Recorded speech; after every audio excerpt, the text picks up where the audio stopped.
So, part of learning how to regulate your emotions is understanding how you respond to certain emotions.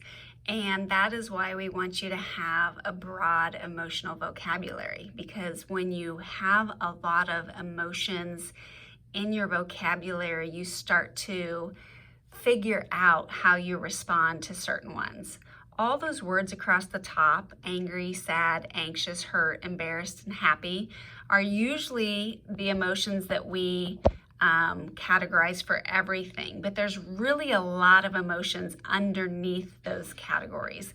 And so when something happens to you, you really want to first figure out what emotion you're feeling, especially when you have a strong response to it. So instead of saying that I'm angry and this is how I respond when I'm angry, maybe I'm actually just offended. And this is how I act when I'm offended. And so one way to have a better understanding of yourself and how you respond to situations is to really name the very specific emotion that you're having. The other thing is, when you are in a situation where you feel like maybe you've lost control of the situation and maybe you kind of had a big emotion for something that happened, one thing you can think about is the scale of bad. And so essentially, in the scale of bad, think of it like a thermometer, like down here. So what is the event? And I'll use something that my kids did one time.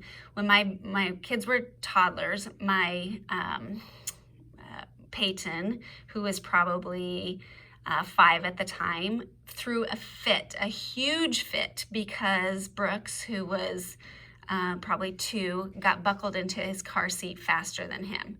And so on the scale of bad is 1, I dropped my book, 100, my mom passed away. So that is a scale of bad. And so on the scale, I asked Peyton, where is Brooks buckling into his car seat faster than you? And he said it was a 3.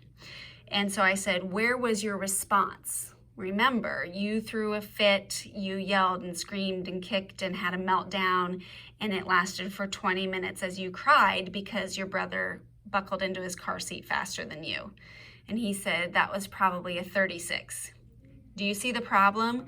A 3 and a 36. So our goal is that our emotions match the response.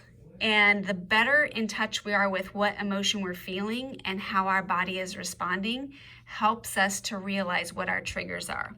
So maybe the next time something happens where you have a strong emotional response, think about the scale of bad. What actual emotion were you feeling? Like, what happened? And on the scale of bad, that actual event, now that you're calm, from 1 to 100, what was it? And then, did your response match it? If it doesn't match it, that kind of lets you know that maybe you had a little bit of an overreaction to the event.